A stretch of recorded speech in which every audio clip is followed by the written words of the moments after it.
ณะใดแก้วเจ้าสามประการน้อมเอาคุณพระพุทธเจ้าคุณพระธรรมเจ้าคุณพระสังฆเจ้า คุณพระอรหันตเจ้าอริยสงฆ์เจ้าจุตนจุองค์ได้เมตตาแผ่ปารมีมาเป็นนวโลกุตรธรรมปกเกล่าเกษาปกห่มหักษาครูบาอาจารย์พระมหาเถระพระเถรานุเถระ เพื่อนสหธรรมิกสหพรหมจารีทุกรูปทุกองค์โปกห่มหักษาศรัทธาสาธุชนคนดีเท่าแก่อีป่ออีแม่ตั้งหลายทุกท่านทุกคนที่ติดตามรับฟังรายการสาระธรรมยามค่ำตั้งสถานีวิทยุเพื่อการศึกษาวิทยาลัยสงฆ์นครลำปางซึ่งออกอากาศจากวัดบุญญาวาสวิหารพระอารามหลวงโดยเมตตาปารมีของหลวงพ่อท่านพระครูอนุศาสตร์วรธรรมเจ้าคณะอำเภอเมืองลำปางสมปานเจ้าอาวาสวัดบุญญาวาสวิหารพระอารามหลวงได้เมตตาเอื้อเฟื้อสถานที่ตั้งของสถานีวิทยุตลอดถึงเจ้าหน้าที่คอยดูแลระบบไฟฟ้าระบบการความเรียบร้อยต่างๆของสถานีติดตั้งและทีมงานบริหารสถานีซึ่งก็ประกอบไปด้วยผอ.สถานีท่านดร.จิรศักดิ์ปันลำดร.แอมพัชริยาฟองจันตาแม่บ้านเจ้าหน้าที่สถานีฝ่ายรายการน้องนัทสถาพรสุธาคำช่างเทคนิคของสถานีพร้อมกับน้องดิวอนุพงศ์ตาจินะก็ได้ร่วมโดยช่วยกันบริหารดูแลสถานียามคับขันยามจำเป็นเป็นทีมงานถ่ายทอดสดของทางสถานีตัวทางโมติอาตมาภาพได้กล่าวนามมานี้เป็นผู้ที่ทำงานเพื่อประโยชน์แก่ส่วนรวมมีจิตเสียสละบ่ได้หวังในเรื่องของรายได้เงินทองกาตอบแทนแต่ประการใดเพราะหวังก็บ่มีฮื้อ เพราะสถานีของเราเป็นสถานีบริการสาธารณะบ่มีรายได้จากการโฆษณาสินค้าบ่มีรายได้จากส่วนอื่นจะมาเป็นค่าใช้จ่ายด้านนี้อาศัยจิตใจวัดใจใส่กันอย่างเดียวศรัทธาญาติโยมและอีกสถานีหนึ่งนะที่ออกอากาศควบคู่กันกับสถานีวิทยุของวิทยาลัยสงฆ์นครลำปางกระจายเสียงไปทางเชียงใหม่นั่นก็คือสถานีวิทยุของวัดฝายหิน104สัญญาณลิงก์สัญญาณไปทางเชียงใหม่ปุ้นตุยสถาก็ได้ยินได้ฟังพร้อมกันกับที่ลำปางขอบคุณกราบในเมตตาครูบาอาจารย์และขอบคุณศรัทธาญาติโยมที่เป็นแฟนรายการที่ตามกันอยู่ในหลายๆพื้นที่ของจังหวัดเชียงใหม่ก็สนับสนุนช่วยเหลือโครงการต่างๆของคลื่นสีขาวและแม้กระทั่งโครงการที่อาตมาภาพทำที่วัดบรรพตสถิตอาศัยกระบอกเสียงตรงนี้จัดกิจกรรมยังต่างๆศรัทธาญาติโยมทั้งหลายก็มาร่วมบุญร่วมกุศลเป็นสะพานบุญมาช่วยเหลือเติมด้วยกันเนาะขอบคุณครูบาอาจารย์เป็นอย่างสูงพบปะกันวันนี้วันสุดท้ายของเดือนกันยาสถาเป็นวันสิ้นปีงบประมาณตัวเนาะข้าราชการทั้งหลายทุกหน่วยงานถึงวันนี้แล้วคนที่มีอายุ60ปีบริบูรณ์ก็จะต้องเกษียณราชการเกษียณอายุนาสถาเกษียณจากการเป็นข้าราชการกระทรวงทบวงกรมต่างๆเป็นครูทหารตำรวจผู้หมวดผู้กองการไฟฟ้าการไฟฟ้าเนาะแล้วก็รัฐวิสาหกิจต่างๆข้าราชการทุกที่ทุกแห่งก็เกษียณกันอายุ60วันนี้หลายคนหลายท่านก็เกษียณราชการกันละหนึ่งในนั้นก็มีคุณย่าของปี่โมหันนะผู้ที่อนุญาตให้อาตมาบวช ในพุทธศาสนานี้มาช่วยการศึกษาของโรงเรียนในบ้านเกิดนะก็เกษียณวันนี้เหมือนกันนะศรัทธาทราบว่าเกษียณแล้วก็ยังมึนหัวตึบอยู่ ส่งเอกสารบ่หมดเตื้อนะเหมือนกับยังบ่ได้เกษียณว่าอันงานการนักเนาะศรัทธาพบปะกันแล้วก่อนที่จะอุจาสนทนาธรรมรายงานตัวลำปางรับผิดชอบดำเนินรายการสารธรรมยามค่ำทางสถานีวิทยุของเฮาแห่งนี้ตั้งแต่เวลา 19 นาฬิกาถึง 20 นาฬิกาโดยประมาณนะก็ประมาณนี้1 ชั่วโมงโดยประมาณได้พบปะกับศรัทธาญาติโยมวันจันทร์อังคารวันพฤหัสวันศุกร์วันเสาร์จะเว้นวันพุธกับวันอาทิตย์นะพรุ่งนี้ก็จะได้พักผ่อน ได้เว้นเสีย1 วันเนาะศรัทธาเอาละอีพ่ออีแม่ทั้งหลายมาพบปะกันแล้วก็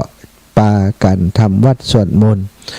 ไหว้พระนบทำกันเสียก่อนตอมจิตตอมใจทำจิตให้ใสทำใจให้สะอาดตามที่นักปราชญ์บัณฑิตเปิ่นท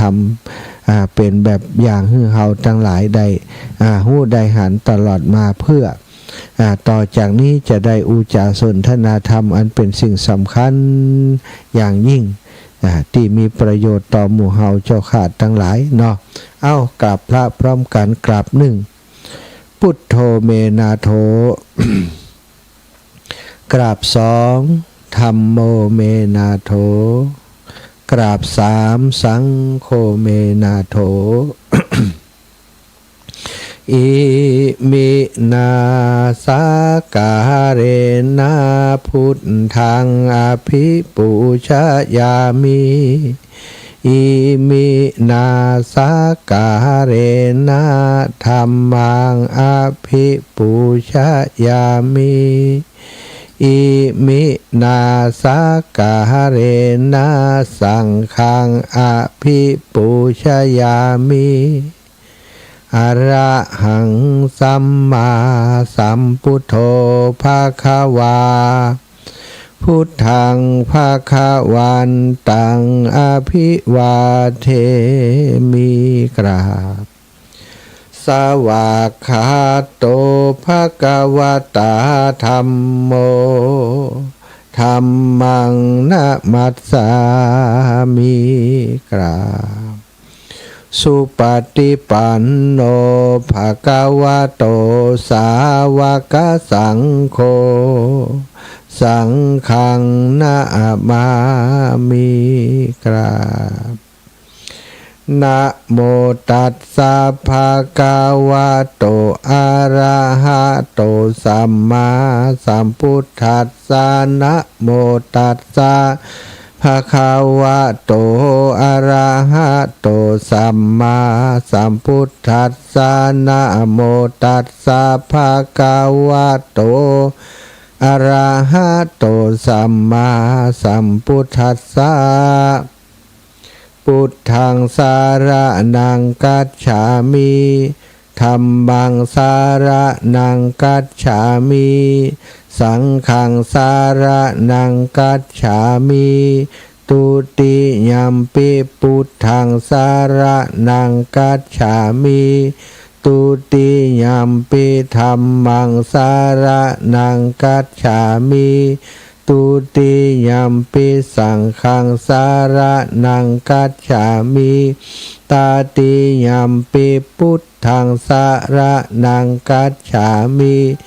ตาติยัมปิธัมมังสารนังกัจฉามิตาติยัมปิสังฆังสารนังกัจฉามิอิติปิโสภะคะวะอะระหังสัมมาสัมพุทโธวิชชาจารณะสัมปันโนสุขโตโลกาวิทูอนุตตโรปุริสัทธัมมะสารทิสัทธาเทวมนุสสานังพุทโธภะคะวาติ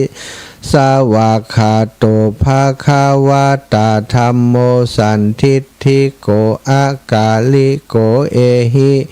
ปัสสิโกโอปานาญิโกปัจจัตตังเวทิตัพโพวินโยหิติสุปฏิปันโนภาคาวะโตสาวกสังโฆอุชุปฏิปันโนภาคาวะโตสาวกสังโฆยายาปฏิปันโนภาคาวะโตสาวกสังโฆสามิจิปฏิปันโนภาคาวะโตสาวกสังโฆยัตถิทังจัตตาริปุริสายุขานิอัฏฐปุริสาปุคขลาเวสาภาคาวะโตสาวกสังโฆอาหุนายโยปาหุนายโยทักขินายโยอัญชลิการะนิโยอนุตตรังปุญญาเขตังโลกัสสาติกราบพระพร้อมกันเนอสัทธาญาติโยมกราบหนึ่งพุทธังวรันตังเสราสานะมามิกราบสองธรรมังวรันตังสิระสานะมามิกราบสามสังฆังวรันตังสิระสานะมามิไหวพระสวดมนต์ธรรมวัดเย็นเป็นที่เรียบร้อยแล้วศรัทธาอีพ่ออีแม่ตั้งหลายลำดับต่อไปก็จักได้สนทนาสาระธรรมสาระก็คือสิ่งที่เป็นประโยชน์ธรรมะก็คือสัจธรรมสิ่งที่ดีที่งามที่จะเอามาสนทนาอุจากัน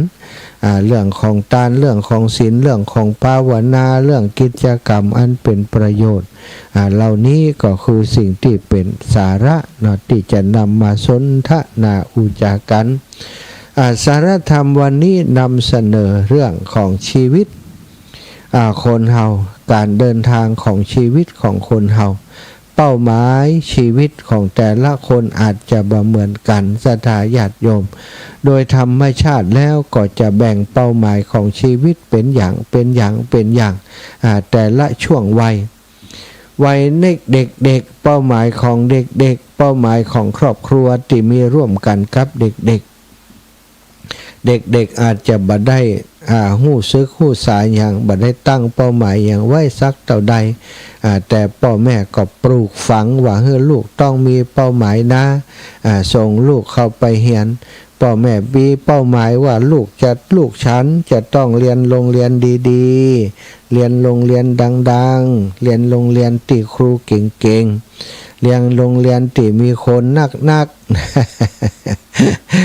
ก็พยายามส่งลูกส่งเต้าเข้าไปเรียนในโรงเรียนที่ตัวเองคาดหมายมุ่งหวังจะให้เปิ้นอบรมบ่มนิสัยลูกให้เป็นคนดีเป็นคนเก่งในสังคมก็สมปรารถนาก็มีบ่สมปรารถนาก็มีโรงเรียนใหญ่ๆดีๆดังๆถ้ามีสตังก็ต้องเก่งๆถ้าบ่เก่งต่อใดก็ต้องสตังช่วยเพื่อจะได้เข้าโรงเรียนนั้นๆตามเป้าหมายที่พ่อแม่ได้กำหนดตั้งเอาไว้ให้ลูกให้เต้าบางคนอย่างที่บอกมันบ่ใจสิ่งที่ละอ่อนตั้งเป้าหมายเองบางคนถูกกดดันจากโรงเรียนมันเห็นคนเก่งๆตึงนั้นไปอยู่กับเปิ้นตัวบ่เก่งสุดท้าย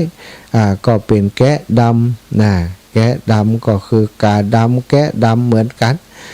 แกะต้องสีขาวเนี่ยมันบ่เหมือนเปิ้นบ่เก่งอย่างเปิ้นบางคนก็จบโดยการลาออกจากโรงเรียนนั่นไป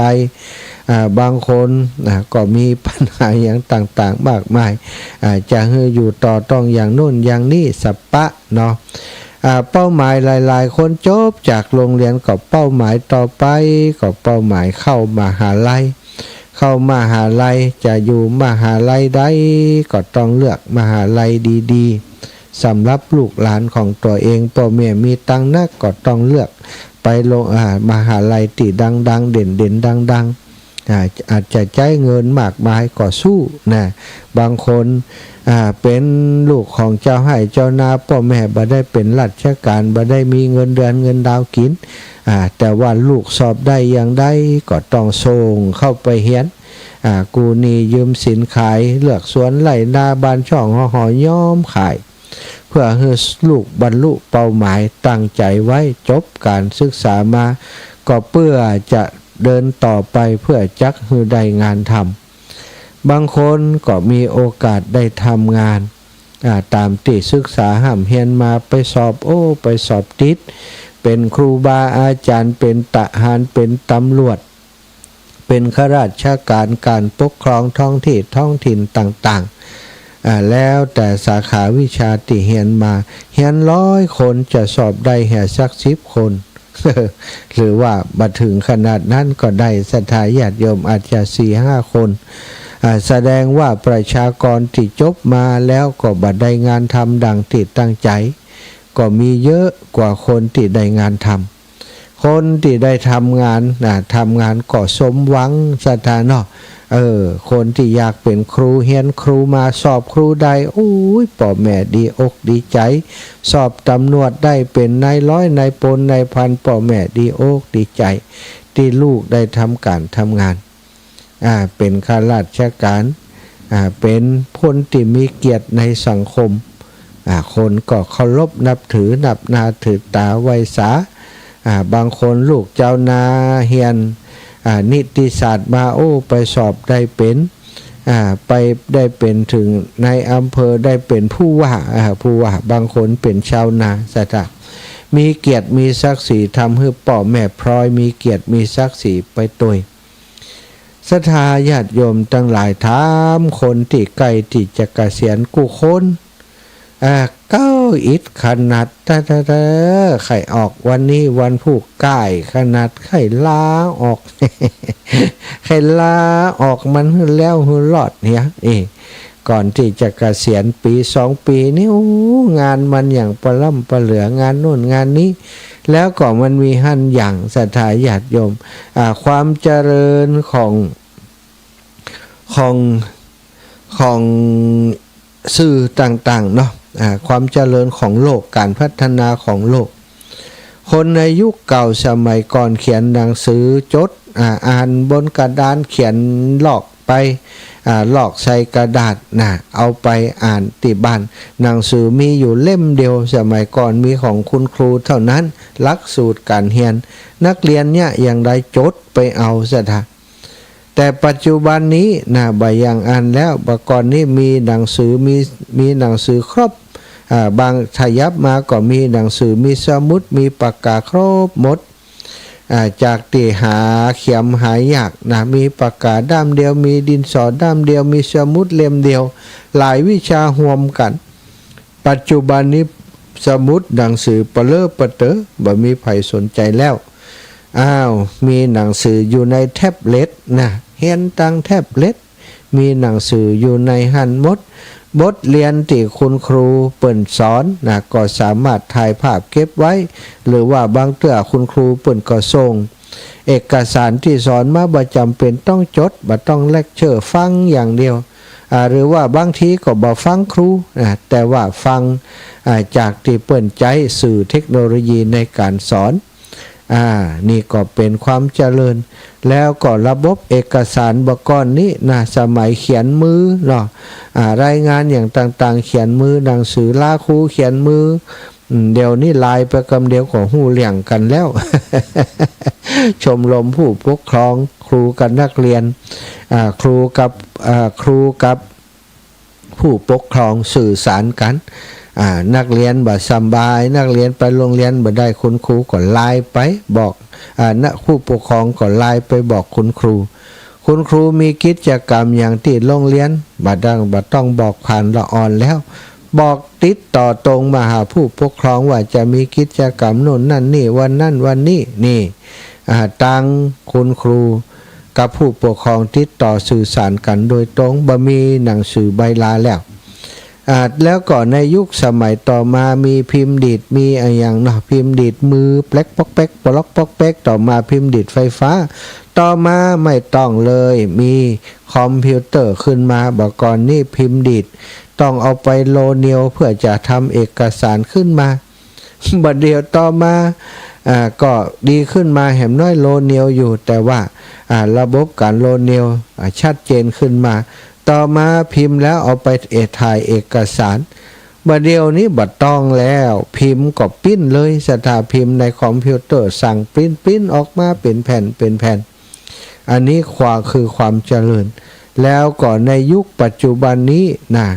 ก็คือยุคของ AI ยุคคอมพิวเตอร์อิเล็กทรอนิกส์ AI ต่างๆที่กำลังเข้ามาแล้วก็ครูสมัยเก่านะหรือว่าข้าราชการสมัยเก่าที่คุ้นเคยกับการจัดเก็บเอกสารแบบเดิมๆก็นี่กับวิธีการบริหารแบบเดิมๆก็ดีมาเจอการบริหารแบบใหม่ๆนี่ไปบ่เป็นไปบ่ถูกทำเอกสารก็จ้าโน่นนี่บัดตันละอ่อนรุ่นใหม่แต่ก็จำเป็นต้องอยู่ในหน้าที่อยู่ในตำแหน่งเนื่องจากว่ายังบัดถึงเวลาเกษียณเตื้อจะการงานอย่างตีบัดจ้างก็ต้องจ้างคนรุ่นใหม่มาทำแล้วก็งานก็มาเพิ่มใหม่ต้องศึกษาเล่าเรียนติ๊กเอาไปอบรมติ๊กเพราะเพราะว่าสื่อรุ่นใหม่มาเปิ่นจะเปลี่ยนแปลงการบริหารจัดการบัดเดียวเอกสารส่งเป็นเมลส่งเป็นอิเล็กทรอนิกส์ส่งไปในต้นสังกัดเอกสารต่อไปตั้งหน้ากระดาษจะมีความหมายแล้วเอกสารส่งเป็นไฟล์ไปเปิดพอในคอมพิวเตอร์ได้ไฟล์ของเรื่องนั้นเรื่องนี้นี่สถาแล้วคนรุ่นเก่ามันบัดตันน่ะเนาะไปปะคุณครูรุ่นเก่าเปิ่นก็ฮือฟังปวดหัวบัดเดียวนี้ละอ่อนก็จะหาเหมือนสมัยก่อนตั้นว่า มันอย่างใดมันก็มีหน้ามีตามีจมูกมีลิ้นมีผิวพรรณวันหน้ามีอย่างก็เหมือนกันมันได้เหมือนกันอาจารย์มันลึกว่ะ สอนมันตึงบ่ฟังบางคนนี่บ่ฮู้กำแล้วนะว่ะเขียนก็ขอก็กายังบ่ได้แต่มันอยู่ป.4 ป.5 แล้วทำไมมันขึ้นอย่างนั้นคือมันตกซ้ำจันคือมันได้ก่อนไปบ่ได้ถ้ามันตกก็เฮามีความผิดว่าเปิ้นบ่ใจเหมือนสมัยก่อนคุณครูสอนละอ่อนตกนี่กลายเป็นคุณครูพิษไปสถาบัดโทษละอ่อน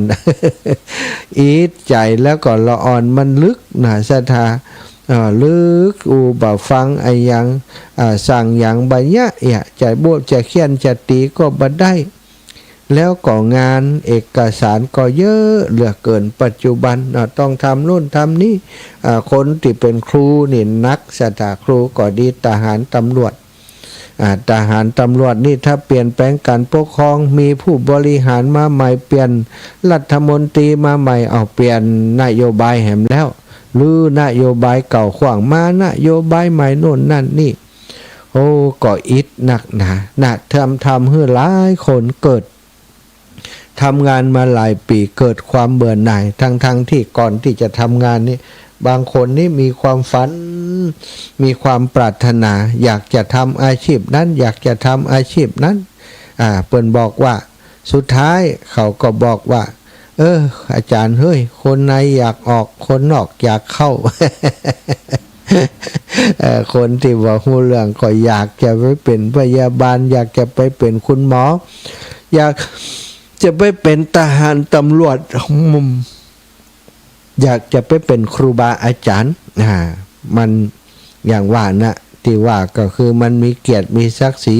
ไผก็ไหว้ก็สาไผก็เคารพนับถือแต่พอเข้าไปเป็นจริงๆไปเจอปัญหาสารพัดสารพันเป็นผู้น้อยก็โดนผู้ใหญ่รังแกเป็นผู้ใหญ่ก็เดือดร้อนผู้น้อยบ่สนองงานปวดหัวมันบอกฮู้เรื่องฮู้ราว เป็นครูบาอาจารย์สอนละอ่อนก็บอกว่าละอ่อนมันลึกถึงบอกฮู้เรื่อง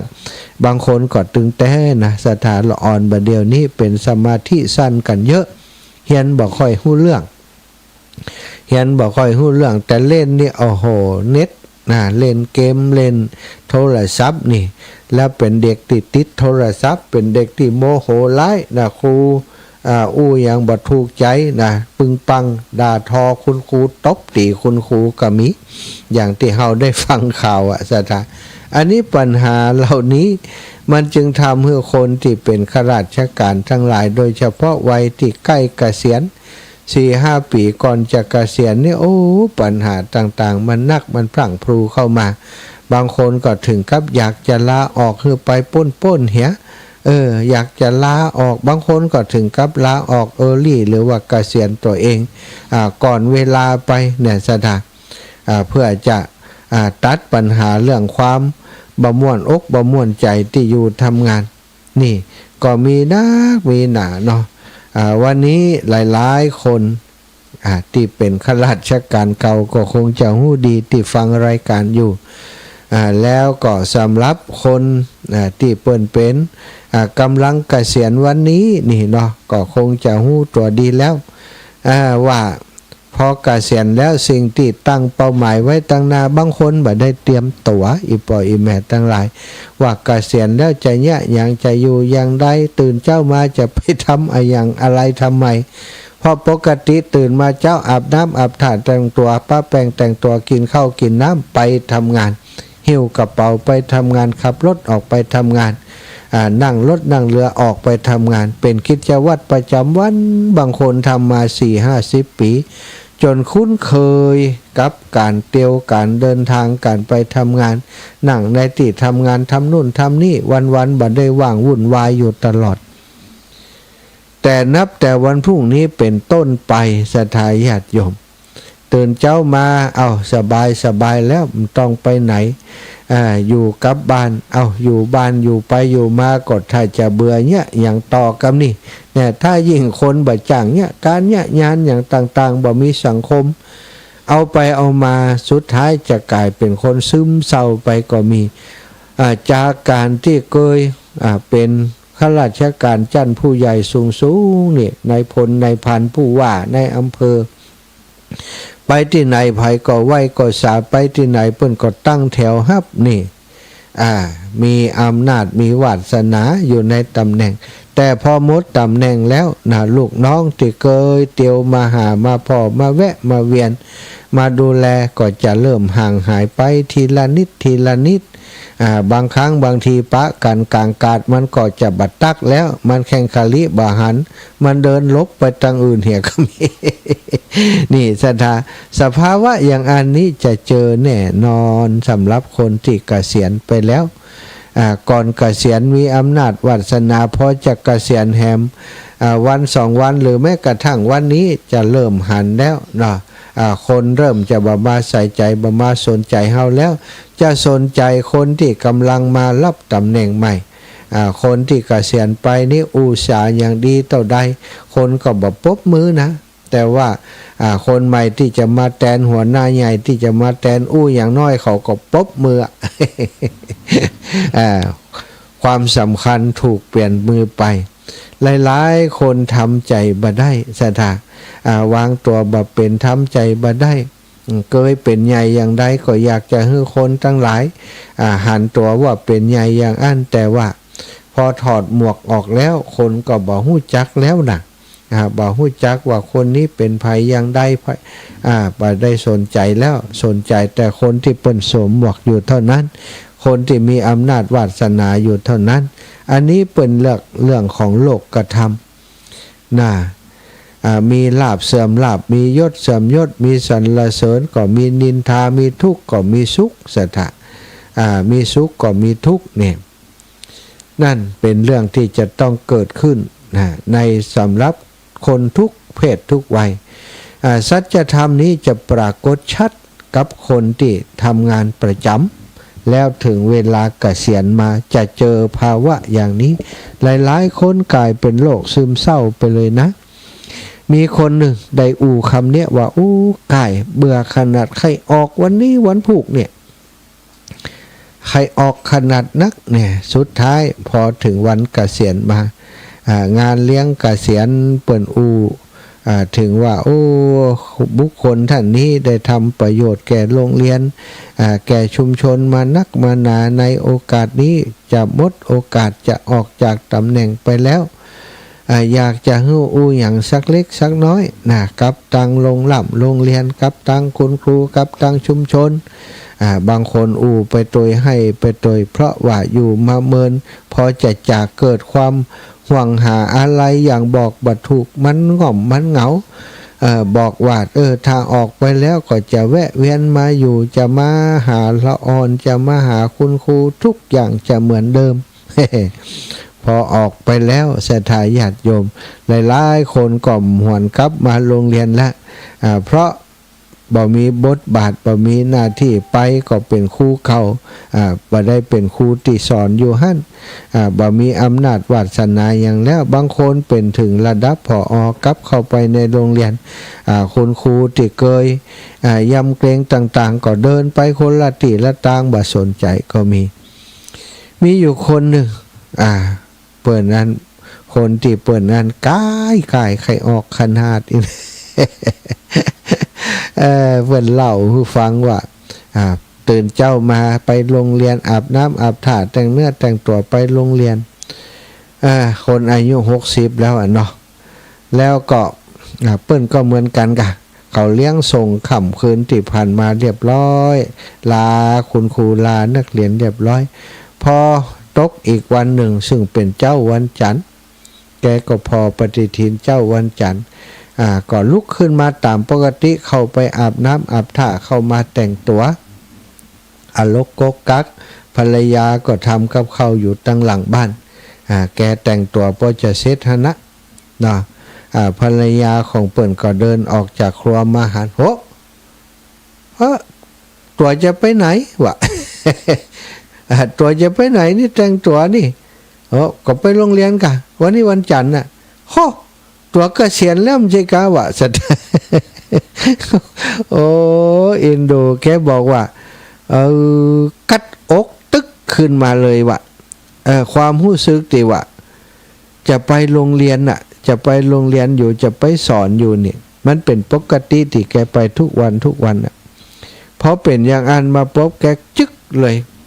ทอดเสื้อผ้าออกชุดที่คุณครูที่จะไปโรงเรียนออกพร้อมทั้งน้ำตาตกว่ะจ้ะความรู้สึกแกบอกว่าบอกไผบ่ได้มันบ่ฮู้จะบอกอย่างใดคือใจตอนแรกบอกว่าอยากออกแต่พอถึงวันนั้นขึ้นมาจริงๆเกยเป็นปกติที่จะต้องไปโรงเรียนเนี่ยเปิ้นว่าจิตสำนึกมันบอกความรับผิดชอบมันบอกพอสิ้นสุดแล้วมันถึงจะห่วงหาอะไรหันความสำคัญของสิ่งที่ตัวเองบอกว่าใกล้บอกว่าเบื่อบอกว่านายนั้นนะนี่ใครต่อคนกับคุณครูบ้านฟ่อน2คนเจ้าบ่ได้มาแล้วเจ้านั่นนะ ชมน้องสมจิตอินทรวิจิตนี่ก็สำหรับคนที่เป็นเกษียณเพราะฉะนั้นไผมีคนในครอบครัวที่เกษียณเนาะที่เกษียณวันเนี้ยนะที่เกษียณถ้าหู้จักมักคุ้นเป็นคนในครอบครัวพยายามดูแลให้กำลังใจกันให้ดีเนอะตื่นเจ้ามาวันนี้อิสรภาพมาแล้วน้อบัดต้องไปโรงเรียนแล้วสบายบัดต้องไปสถานีตำรวจแล้วน้อสบายกอดกันหอมกันเล่นกันเนี่ยฮือกำลังใจกันจะไปฮือเปิ่นเจอภาวะที่ตื่นมาแล้วจะอาบน้ำไปทำงาน ถ้าอย่างเนี่ยมันเจ็บปวดมันหดหูเนาะคนเฮาเปิ่นบอกว่าคนไหนอยากออกคนนอกอยากเข้าเรื่องราวมันก็เป็นอย่างนี้ซะท่าโลกนี้มันมีสิ่งที่เป็นความหลอกลวงอยู่เยอะแยะมากมายโดยเฉพาะอย่างที่ว่านี้เนาะยศถาบรรดาศักดิ์ตำแหน่งแห่งโหนอายังต่างๆที่เฮาแย่งชิงได้ครอบครองหลายคนได้ครอบครองแล้วบ่หันคุณค่าในสิ่งตัวเองครอบครองอยู่สิ่งตัวเองอยู่ยังรู้สึกว่ายังบ่อิ่มบ่เต็มอยากจะได้เพิ่มอยากจะได้มาเติมแหมนะคนเป็นคุณครูก็อยากเป็นผอ.อยากเป็นผอ.ธรรมดาก็อยากจะเป็นผอ.ที่ใหญ่ขึ้นไปอยากจะเป็นผอ.เขตผอ.สพท.ยังบอกว่าไปเลยๆนะสถาญาติโยมทั้งหลายคนเฮาส่วนใหญ่ก็มักจะเป็นอย่างนี้เปิ้นถึงบอกว่าความพอดีคือสิ่งที่มีความสำคัญมีความจำเป็น ถ้าเฮาบ่พอดีแล้วนะแย่งชิงไปบางคนนี่แม้จะทุจริตคดโกงได้มาโดยเล่ห์เพทุบายอย่างใดก็แล้วแต่ก็ยินยอมที่จะทำกรรมชั่วนั้นเพื่อจะให้ตัวเองสมปรารถนาในสิ่งที่ตัวเองปรารถนาสถายปล่อยแม่เคยได้ฟังนิทานชาดกเนาะเคยได้อ่านตอนเป็นนักเรียนบัดเดี๋ยวนี้บ่มีในหลักสูตรแล้วสถาเรื่องสุนัขนะสุนัขทิ้งเนื้อนะสุนัขทิ้งเนื้อมาก็ในเรื่องในภาพมีสุนัขตัวหนึ่งคาบก้อนเนื้อเดินข้ามสะพานปรากฏว่าเงาเงาของตัวเองนั้นแสงอาทิตย์มันส่องมาถูกร่างของสุนัขตัวนั้นแล้วก็มีเงาทอดทับลงไปในน้ำมาตัวนั้นเดินข้ามสะพานไปเนื่องจากน้ำนี่มันใสไหลเย็นไหลเอื่อยบ่มีละลอกคลื่นมึงทำให้หันตัวเก่าได้ชัดเจนก็ช่างโงกไปพอเงาที่เดินอยู่ในน้ำมาตัวนั้นได้หันสุนัขตัวนั้นก็จำมาได้เพราะมาปกติมันได้แยงแว่นมันบอกว่าเป็นตัวเก่ามันซะท่าหันสุนัขตัวนั้นคาบเนื้อเดินอยู่เหมือนกับเดินอยู่ผิวน้ำได้หันอย่างนั้นก็หันว่าเนื้อติดสุนัขตัวนั้นเนี่ยคาบเนี่ยเป็นเนื้อที่ใหญ่กว่าที่ตัวเองคาบนะเพราะมันเป็นเงาเนาะใช่ไหมทั้งที่ตัวสุนัขตัวนั้นก็คือตัวเก่านั้นแต่มันบอกหูตัวแล้วก็มันก็สำคัญว่าเนื้อตัวนั้นเนื้อติดสุนัขตัวนั้นคาบเนี่ยเยอะกว่าของมันถ้ามันได้ก็คงจะดีทั้งที่ตัวเองน้อยกว่าสุนัขตัวนั้นนะถ้าอูตามสรีระแล้วนะแสงกระทบตัวทอดลงไปบนน้ำสุนัขตัวนั้นก็ต้องใหญ่ถ้าเนื้อใหญ่ตัวสุนัขก็ต้องใหญ่มันบักเกรงกว่าสุนัขตัวนั้นเลยความอยากความปรารถนาที่จะได้เนื้อก้อนนั้นที่ใหญ่กว่าทำให้สุนัขตัวนั้นก็คายก้อนเนื้อจากปากของตัวเองแล้วกระโดดลงไปเพื่อจะยื้อยุดชุดแย่งก้อนเนื้อจากสุนัขตัวนั้นแต่กระโดดไปตูม ปรากฏว่าจมลงไปในน้ำบ่มีสุนัขบ่มีหมาอยู่ตั้งลุ่มบ่มีก้อนเนื้ออยู่ตั้งลุ่มเลยโดดใส่เงาตัวเก่าพอโดดลงไปเงาก็หนีไปสถาเพราะเป็นเงาของตัวเองที่ทอดลงไปคายน้ำคายเนื้อจากปากเสียหมายใจจะคว้าชิ้นติดโตกว่าแต่สุดท้ายก็ผิดหวังหายทั้งหมดสถาญาติโยมเนื้อติดตัวคายลงไปตกน้ำก็ไหลไปในหมูนะ ได้กลิ่นสกรรมไหลไปทางใดบ่หูชีวิตของคนเฮาบางทีก็ละไม้คล้ายกันสิ่งใดก็ตามที่เฮาได้มาดูว่ามันมีค่าเหลือเกินนะดูมันมีค่าเหลือเกินมีความหมายทำให้เข้าใจได้ว่ามันมาแล้วนะได้มาแล้วชีวิตจะเป็นสุขแต่ถ้าได้มาครอบครองแล้วบางคนก็บ่หันค่านะสัทธาส่วนใหญ่ถ้าได้ครอบครองแล้วมันก็เหมือนครับอย่างที่เปิ้นว่ามีเมียงามเนี่ยตอนจีบเปิ้นเนี่ยโอ้ไข่ได้เปิ้นพอได้มาแล้วหาว่าเปิ้นเป็นของตายว่ะเมียงจัดงามอยู่ในบ้านเนี่ยโอ้ไปมีกิ๊กมีก๊อกอยู่ตั้งนอกปุ่นงามก่อมงามเนี่ยบางคนเป็นอย่างนี้สัทธาเนาะบาหันจะมีได้ของดีมาแล้วก็บาหันคุณค่าของนั้นเลยแล้วก็บ่มีความสุขกับสิ่งที่ได้มาความปรารถนาป้าเหือวิ่งไปตามมันไปเรื่อยๆอยากจะได้เพิ่มขึ้นอยากจะได้นักขึ้นเหมือนกับโบราณที่เป็นว่ากำหนึ่งนะหันหญ้าบ้านคนอื่นงามกว่าบ้านตัวเก่างัวตัวหนึ่งกินหญ้าเล็มหญ้าอยู่ที่ส่วนตัวเองกินไปหั่นใส่ส่วนแฮมส่วนหนึ่งติดกับส่วนของตัวเองหั่นหญ้าลายปุ้นงามกว่าวะบุหัวโตหัวไปกินข้ามไปลายปุ้นโอ้กินไปกินมาก็หั่นลายตัวเองก็งามกว่า ปิกคำไปคำมาอันนี้ศรัทธาญาติโยมถ้าเฮาบ่ฮู้จักความพอเพียงความพอดี ปล่อยจิตใจมันล่องลอยมันไปตามความอยากความปรารถนาของมันก็จะบ่มีความสุขสักเตื้อบ่มีความจุกสักทีมีหน้าที่การงานอันยังได้ทำหน้าที่การงานอันยังก็ทำให้มันเต็มที่ทำให้มันจนสุดความสามารถอย่างคนที่เพิ่นเกษียณนี่สุดความสามารถเกษียณออกมาเมื่อเกษียณออกมาแล้วจะได้หู้แล้วกรรมนี้ว่าอาชีพที่ตัวเองทำอยู่สิ่งที่ตัวเองว่าเบื่อหน่ายรำคาญอิดอย่างนู้นอย่างนี้สุดท้ายจะง่อมหาเนาะอาจจำบอกใครแต่ว่าหัวใจของตัวเองจะหู้ดีอยู่กว่าคนทั้งหลายขอเป็นกำลังใจให้ญาติโยมทั้งหลายที่เกษียณในปีนี้ให้อยู่ดีมีสุขให้มีอายุมันขวัญยืนให้สู้ชีวิตต่อจากนี้ไปอย่างมีความสุขได้เริ่มต้นชีวิตใหม่ได้มีอิสรภาพอย่างที่ปรารถนาอย่างที่หวังอยู่กับอิสรภาพใหม่ให้ได้ปรับตัวให้ได้เร็วที่สุดเนอะแล้วคนที่มีลูกมีหลานกำลังเกษียณเป็นกำลังใจให้ลูกให้หลานจิมนี่ให้กำลังใจนะไปให้เขาง่อมเขาเหงาชวนทำกิจกรรมโน่นนั่นนี่ปาไปวัดไปว่าสืบแทนพ่อแม่ต่อไปอาละสถาอูมาก็สมควรแก่เวลาเนาะสลาพังนาติมันเยยะไม่ควรโดหมิ่นลาภยศการงานที่ตัวเองได้มาแล้วนั้นเพราะว่าคนที่ดูหมิ่นต่อ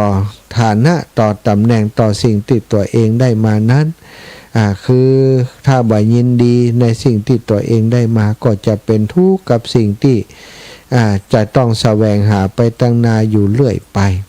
เอาละขอความสุขสัสดีจงมีแก่ศรัทธาทุกคนทุกท่าน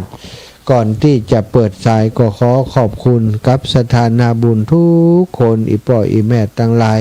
เจ้าภาพการเทศการเทศตั้งธรรมหลวงได้วัดบรรพตสถิตทุกคนทุกท่าน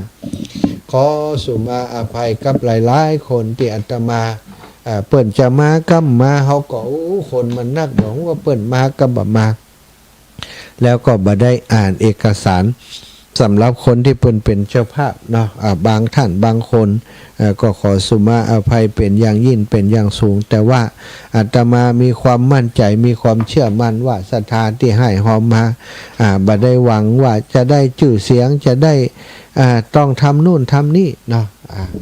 ในวันงานเขาก็มอบให้คนนั้นเป็นตัวแทนได้ไปทำหน้าที่แทนเขาแล้วก็คิดว่าโยมพ่อโยมแม่ก็คงจะพึงพอใจเป็นที่เรียบร้อยแล้วเนาะบางท่านบางคนโอนปัจจัยมาอาตมาก็ได้ไปถอนไปนำมาร่วมกับมาเป็นการเทศการเทศถวายครูบาอาจารย์ต่างๆเป็นที่เรียบร้อยแล้วสรุปโครงการนี้เนาะ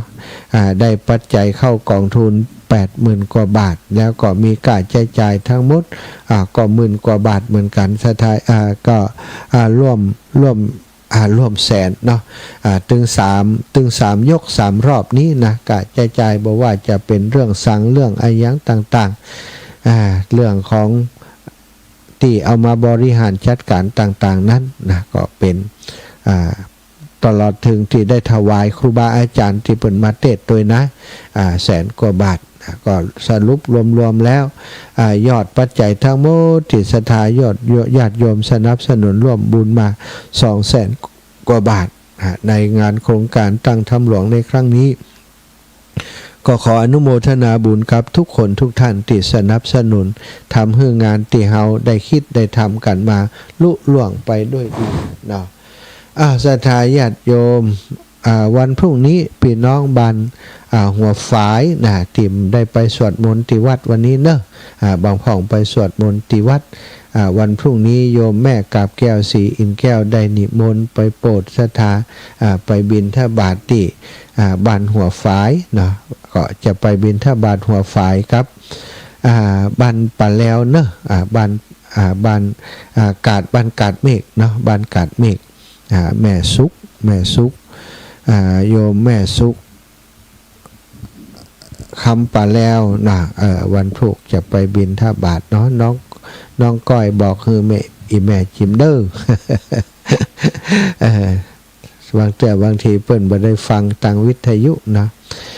ศรัทธาญาติโยมทั้งหลายเปิดสายให้โทรเข้ามาได้แล้ว0808844173วันนี้จะออกอากาศไปทางเชียงใหม่ตัวเนอะเวลาสักประมาณ2 ทุ่มนี้เนาะ2 ทุ่มถึง4 ทุ่มออกอากาศไปที่คลื่นสีขาวเชียงใหม่28สถานีลำปางสถานี101เนาะที่ห้างชาร์จเปิดออกอากาศสามารถติดตามได้เนอะ